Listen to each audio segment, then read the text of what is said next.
This is day 56 of the Arukh HaShulchan Yomi Shir, Arukh HaShulchan Yomi Cycle. Today is Siman Lamed Beis, Seifim Nun Zayin to Samak Gimel.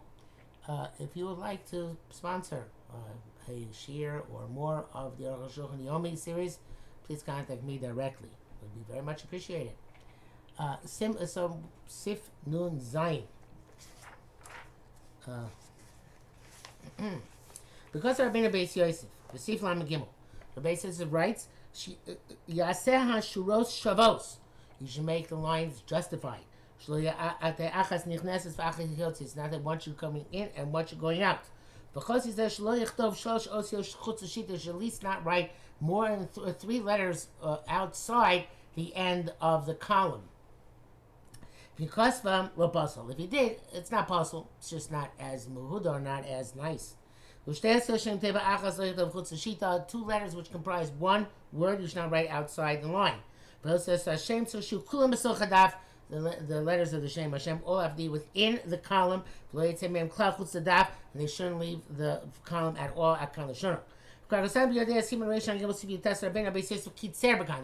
Elsewhere, the Yordea comments that this is a bit brief. How much and he relied on what he wrote in there. This is the primary halacha. Two letters, even if they're a majority of the word, they are permitted. And we can't name kol teva unless they're an entire word.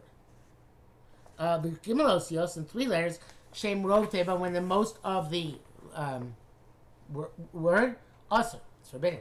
Ukshein rov teva mutar, if they're not the majority of the word, it's permitted. So if you chesh be'anu sham, there we explain the b'diavad ain't no pasuk gam teva shleim b'chutz shita b'diavad, even a full word outside the column is not possible. On the Bosias Hashem nistapakni, but we're not sure about the letters of the Shem Hashem.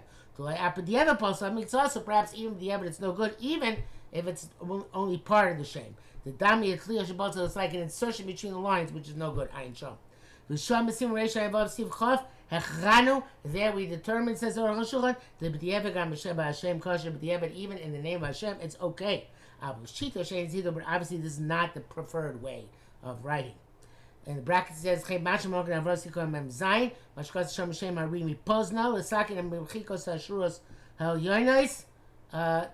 can fix it by erasing so you can justify, go back and justify. Obviously it doesn't really fill because that'd be out of order. Mishnah Berurah says that it sounds here that three letters, even the minority of a word, are forbidden to write outside the column. There, it sounds like it's only the majority of the word which is a problem, and even a word which has 8 letters, you're allowed to write half it outside the column. The Shach is machmir that even if they're the minority of the word, you should have 3 letters or more. In any event, by filling where they margins are narrow, you should be machmir. You should certainly be machmir. The Mishnah also writes that any time.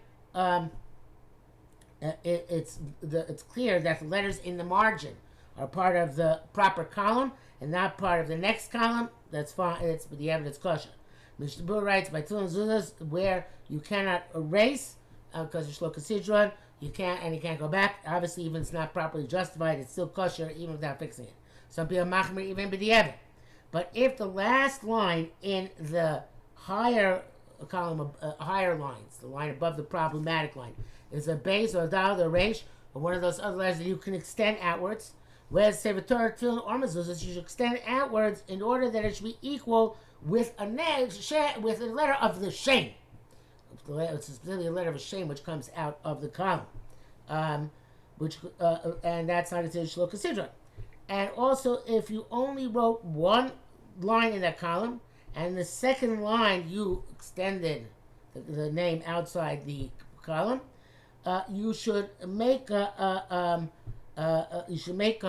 margins in the subsequent lines which extend all the way out to the Shem, to the end of the Shem, not to the end of the first line which is shorter, but to the end of the Shem in the second line which is longer.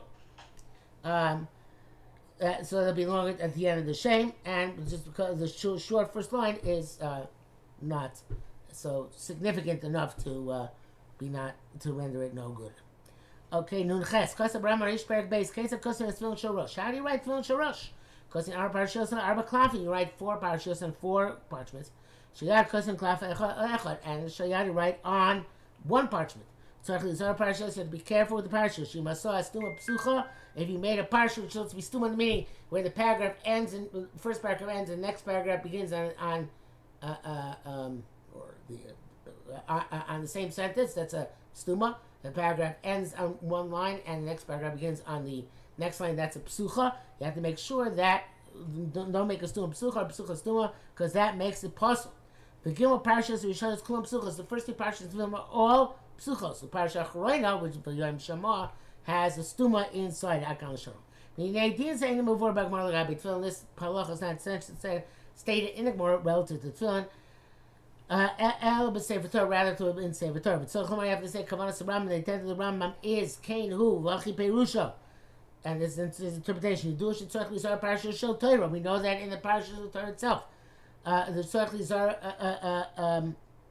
You have to be careful parashas to himself. He must assume psucha if he made a closed paragraph, an open paragraph, or or vice versa.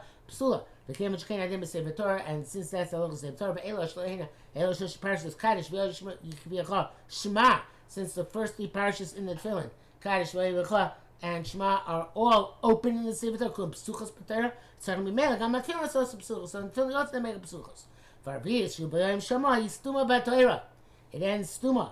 Tefillin so stuma, so therefore in tefillin also you have to make it so stuma that it begins and ends on the same line. Because the logos of Rambam tefillin kol shinei pasul. New test. Because according to this logos are Rambam tefillin kol shinei pasul. Rambam is not stating that all deviations in tefillin pasul.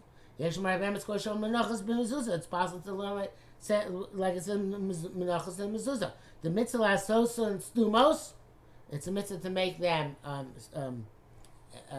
stumos, meaning that shnei parashos, the 2 parashos which are in the Mezuzah, Shema v'yem Shema k'mosh ksum b'Torah, like they're written in the Torah. When Mishimachim, that's considered case Yabdinu Pesuchos Shapir Dami. That was it's a mitzvah, but if you didn't do it, it's okay. Because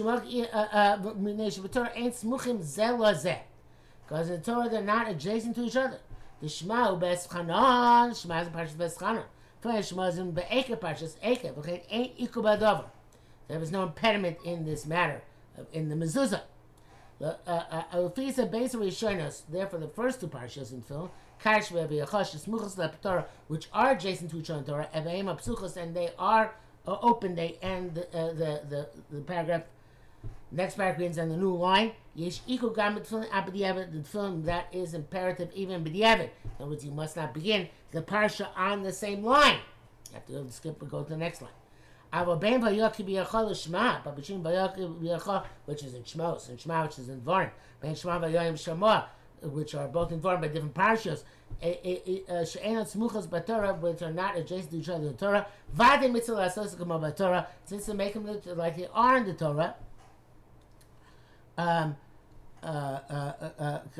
Vayah L'Shema, Tzorach Lios P'Sucha, means between Vayah and Shema, it should be P'Sucha. Ben Shema v'yam Shema, between Bayah, which could be Acha, and Shema, you should be a Psucha. Ben Shema v'yam Shema Stuma, and between Shema v'yam Shema, even though not adjacent to each other, but since in Torah there's Stuma, here there should be Stuma as well. Mil b'diavad nevertheless kosher gam in the final analysis kosher gam b'shina. It's okay also be a change. Came a change suchos b'Torah since they are not adjacent to each other in the Torah. Rabbi Migdoli Pirshu Kamas Ram Mishkosav Shimshina Paslan. Many people have written that the Rambam writes that if you change it, it's possible. Kayat Tefillin, that's going to Tefillin. Neil's okay, I don't think so at all. Sharizeh Einam Mavor Bagmar, that's not explicitly Gemara by Tefillin. For furthermore, the Imkain Avalem Mikodem Lichtov, he should have written previously the Rambam, the Elu Tzichem Yos Psuchos, these have to be Psuchos, the first 3, Achronos Tuma, and last one Sosum. Shina if he deviated Apostle. How to write the psul before he wrote the halacha. In other words, he starts with tzarich lizar parashashim asin stumos or stuma psucha or psucha stuma paslan, and then he says gim parashashim stuma psuchos. Should have been the other way around. First tell us what are the psuchos and what are the stumas, and then write what the halacha is. So, because Elevadi Koshkasam is a Kai Aladin Vorba Gemara Sefer Torah. This is going on the halacha, which is written by a Sefer Torah, and in fact, by that there it's possible, but by tefillin it's not possible. B'diavad. The Mishnah Berurah writes that also by tefillin b'diavad it's kosher, but then he writes somewhere the opposite. That if you wrote one of the first Parshas Zuma, it's possible according to everybody. So I would like to point out for everybody here what we're talking about here. This is many years ago. A teacher in one of the schools I taught gave me a whole bunch of old tefillin, and I just opened up one of them, and this is the cloth from the shalyad of one of them. Now these are not particularly muda dika tefillin. Let me make that clear. The writing here is quite inelegant. But look at the first. That's the first parsha, okay, and you can see the first parsha. It has at the very end of it, which is over here. It is psucha, right? It's open. Then you go on to the second parsha. Yes, it scrolls this way, which is maybe counterintuitive to us. And then it goes to the second parsha, is Avayakiviacha, which is also ends open at the end. And then you have Shema, which ends open at the end. And then you have Vaya'im Shamoa. This is interesting. This Sefer left a big space there in the middle of the second line. Not sure why. He also started the first line indented, which I don't know why he did either. Maybe because the previous parsha in Torah is Psucha. I didn't look it up. But it is Stuma. So it's supposed to start in the middle of the line. And at the end, Al Ha'aretz. The end is Sesuma. It ends at the end of the line. Unravel this properly. Right? Kirishmaim Al Ha'aretz, as you can see, he made the Ha'aretz, extended it in order that it end really at the end of a line. Al Ha'aretz. Okay, so that is the Psuchas and Sumas we're talking about.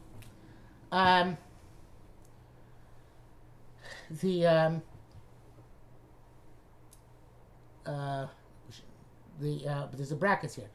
And the Arukh HaShulchan Mezem Maturatz Mashik Shabbos Yosef Bachmi Mezuzah She'enu Makev, and Mezuzah it's not impediment whether Psucha Stuma She'enu Stuma Smuchas B'Torah, because they're not in the adjacent to each other in the Torah. B'Nidchu Ma'od Ayin Sham, they have great difficulty understanding that.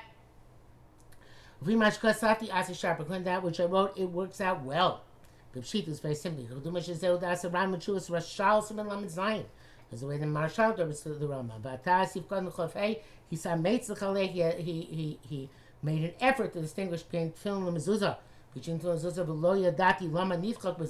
Why we made why make a difference? And to make the world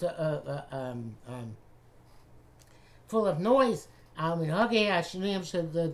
various differences in film. According to what I wrote, all this is not an impediment. Can come in home Shem B'diavad, so all the Minhagim are kosher, at least B'diavad. Kamatul lo kasav iku B'diavad, ayin sham. And the Torah also doesn't write there's an impediment B'diavad. U'b'dar Baruch Hashem Shalom Lam Limanu Schus Al Klal Yisrael. Bless our way that we are Melamed Schus Al Klal Yisrael. Let's just take a look at film Rosh Parsha for a moment. So here too, the Sofer begins Vayayim Shamoa. You know that funny space on the second line here. Begins Vayayim Shamoa. Over here, sorry. Vayayim Shamoa in the middle of the line. So evidently in the Torah, it is Sesuma with the parsha before it. It's Sesuma in the parsha with the parsha before it. So therefore, we begin in the middle of the line, just like the word itself. The Arukh HaShulchan is saying that it's none of it is an impediment. Okay. Samech. This is what the base says writes. Yaseh kol parsha Yosef psuchas chutz parsha hona ksuva Torah shubayim shemoah sheyasen stuma. Now we understand what this means. You make it stuma. You make it stuma both at the beginning and at the end. Evidently, the beginning. How do you make the beginning stuma? By starting in the middle of the line. How do you make the end? No, the beginning is psucha. I'm sorry. The end is stuma. How do you make the end stuma? That it finishes in the middle of it finishes at the end of a line, right? I think I might have said this wrong before. I apologize if I did. Psucha is where no. No. So Vayam Shema, there's stuma at the beginning, right? Vimshina pasul akan l'shono. Okay. V'olach shitas v'sifra gol shkin kavanas Rambam. Shoras gam kavanas Rambam lo likuva. According to what I wrote, but also the Rambam, it's not an impediment. L'matzasi b'echem b'shem shomer and furish vimshina pasul. They find any Rishonim that said explicitly that if you change, that it's pasul. Okay. Now we're looking at a tikkun, and now I'm not too sure of myself, but I'll show you what we have here. But the reason why Vayam Shema starts in the middle of the line, the indentation part of it, is because Vayam Shema in the Chumash starts in the middle of with a gap before it, right? There's a gap before it, so too in the Tefillin there's a gap before it. But on the other hand, if you look at the end of Vayam Shema, the Al Aretz is also in the middle of the line. So I'm not sure why so it starts with stuma, but I'm not sure why it doesn't end in these tefillin with a psucha, because in Sefer Torah it ends as a psucha. I don't know the answer to that question. Maybe it's going to come up. Okay. Samach Aleph. Klas Rabbeinu Beis Yisrael L'chein Nagu. Therefore, there's a custom. Shepashas Kadesh Li V'Yoav Ki B'Yachal Parshas Shema Matchilim B'Rov Shita. So B'Rov Shita. They all start as we saw in the tefillin at the beginning of the line. At the end of each of those paragraphs, as we saw, you leave an open space, which is enough to write 9 letters. At the end of Shema, they don't leave anything chalak, they don't leave any margin, which in this tefillin does not seem to be the case. There is definitely a margin in this tefillin, but as you can see, it's less than the margin of the parasha next to that's Shema over here. No, the next one is Shema. This one is Shema.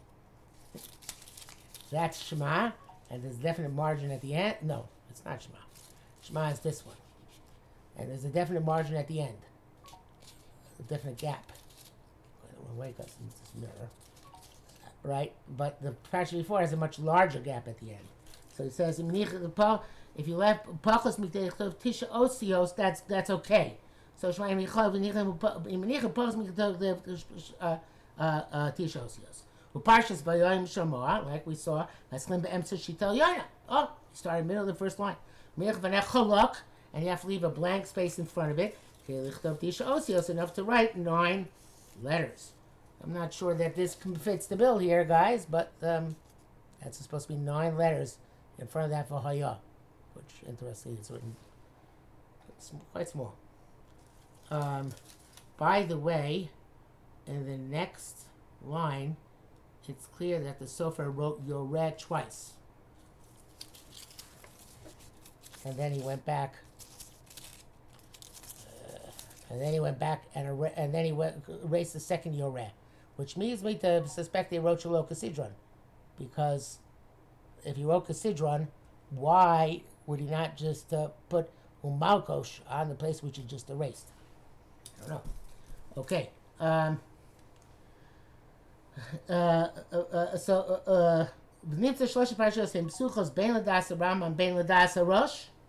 According to both Ram and the Rosh, the first 3 parshas are psuchos, the psuchos.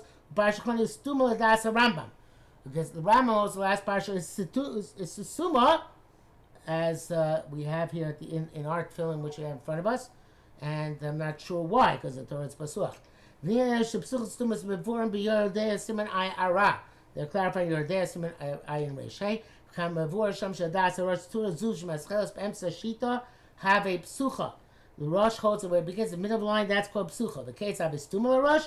How's the Stumah Ev Shalaniach Tisha Osios? If you can't leave 9 letters, dichtav a parsha achrei acheres b'sov hashita, and begin the next parsha at the end of the line. This is in the Sefer Torah we're talking about right now. Which is proper stuma. You should leave one line completely blank. And then begin afterwards at the beginning of the line. Rambam Rambam, this way of leaving a line blank is having psucha, is considered to be open. Ayin Sham. They came in between you can't be Yotze both days, either stuma or it has to be either stuma or psucha, because at the end there are no lines to skip. So b'stuma the vayoyim shema osim ka Rambam. The Stuma Vayam Shema, we do like the Rambam. Okay, I'm not sure why in the Sefer Torah it's not written that way. Take a Ladina Kavasek, which because we are there Sham, because the Ikra Ladina is like the Rambam. Samach Beis. But Rabbeinu Rama Kosav Sheish Machshirim Bekulam Psuchos. The Rama writes that even all of them Psuchos, it's okay. V'Dinos Enogim Ap Parsh Vayim Shema Barosh Hashita Kishar Hashitos Parshas Ad Kan L'Shono. And in word countries we do Vayim Shema like the other Parshas, which is clearly not what we saw. We saw that the other Parshas begin in the beginning of the line, and the Vayim Shema begins in the middle of the line. Who was that? So, and they were astounded at this. How can you make Vayim Shema open? Masha Pasul Das Rambam, which is Pasul according to the Rambam. Which we explain, according to Rambam, it's not Pasul. The Tzrichlios Stuma has to be a Parsha Stuma. How can you begin of the line, which will make it a Psucha? True, we can't make a Stuma according to every opinion. Let's make a Stuma according to the Rambam. Therefore, the way the Beis Yosef suggests to do is more clear. So again, getting back to our filling over here.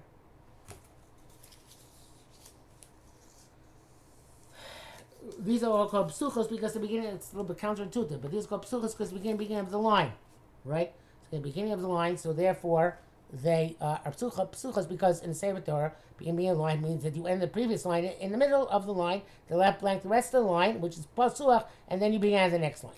That's the first, the second, the third, and the fourth. But I'm sure we do like the Rambam, which is the stuma, which again is counterintuitive, which means that it begins with a space. It begins with a space, which means that there was writing on the line before we got to Vayam Shema, and that's called a susuma. So that works, I understand, according to at the beginning. I still don't understand why our oretz at the end is not a psucha like it is in the Chumash. And again, maybe we'll speak about it. Sama Gimel. The interpreters of the Shulchan Aruch came with derech shetia stuma chol deos. That everything should be stuma according to everybody. How so? You leave less than 9 letters at the end of Shema. And to leave it and to leave also space at the beginning of Vayam Shema. Less than 9 letters. Last Chil Sham Vayam Shema at the beginning there Vayam Shema. Most Gedolei Yisrael agreed to this. Aha. So that's in other words, since it's less than 9 letters, technically you make it stuma according to everybody. Vatam the Tzuruzu have a stuma diberakol. This is stuma according to everybody. It's serving zeh because we look at it if it's a continuous column from the end of Shema to the beginning of Yom Shema. And it's as if the interruption is in one line. That's a big finish. Okay? So that way, it comes stuma to everybody. It comes stuma according to the Rambam, because it's as if it's on the same line. It comes stuma also according, and he becomes, one second, let's see what it says it. Tzafin says about the so Shita, she's also the Mudivya Kok, Mashkosapa. Kvar, like we wrote in Samech Aleph. So let's review this a bit because it's a bit confusing. Okay, so again, according to the Rosh, anytime beginning in the middle of a line, it's a psucha. So the way if you begin in the middle of the line, like the Rambam, in the Vayam Shema, it would be a psucha. But the Rambam writes it has to be a stuma. It would be a psucha. And that would be a problem, right? According to the Rambam holds, it has to be stuma. The Vayam Shema has to be sosum at the beginning. Right. The Rambam holds to be sosum. How can be sosum if... one second. Yeah, according to the Rambam, if the beginning and middle of the line is the right way to do it, because that's what makes Vayam Shema Sasum, because it's as if it's a continuation of the previous line. and therefore it makes it as if it's a sasam. According to Rosh, though, such a parsha is to be pasuach.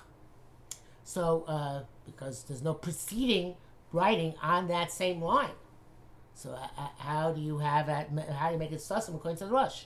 So the patent here in Sivka Yisam Gimel is to say that you have to make fewer than 9, a gap of less than 9 letters at the beginning of the parsha of Shema, and that way even according to the Rosh it's still because it's close enough to the edge that's still considered to be a sasuma. According to the Rambam, that's not considered psucha. It's close enough to the edge, it's not considered psucha. To be, okay, getting confused again. If it has to be summa according to the Rosh, you can't. You have to leave a complete line empty. Sorry, according to the Rosh, you have to leave a complete line empty. That complete line is the fact that we go over from Shema, one column, to V'yam Shema in the next column.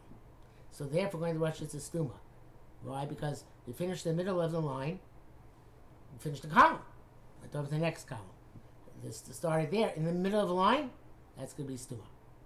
According to the Rambam, it's considered stuma even without that patent, and without having that middle line in the middle.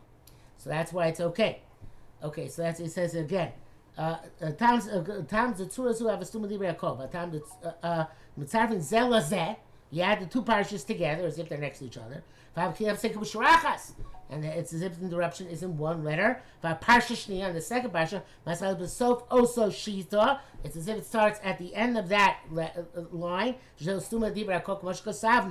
this way it's stuma according to everybody. Because now we skipped a line. We didn't skip a line. This is so confusing. I'm sorry. Never learned this before, to be honest with you. We didn't skip a line. If we skipped a line, it would be a problem. But we don't skip a line, so we do the columns as if they're continuous. So therefore, it's stuma according to everybody. According to Rosh, it's stuma because the line before ended at the beginning of the line, and this line begins in the middle of the line. According to the Rambam, even this one, it worked. Even you start in the middle of the line, so it's a stuma, even there's no text afterward, beforehand, on the same line. According to Rosh, it has to be text on the same line, except that there's no interruption between the two. So in other words, you go finish one line in the middle of the line, and the next line begin in the middle of the line. That's also considered stuma according to the Rosh. Hope I got that right. The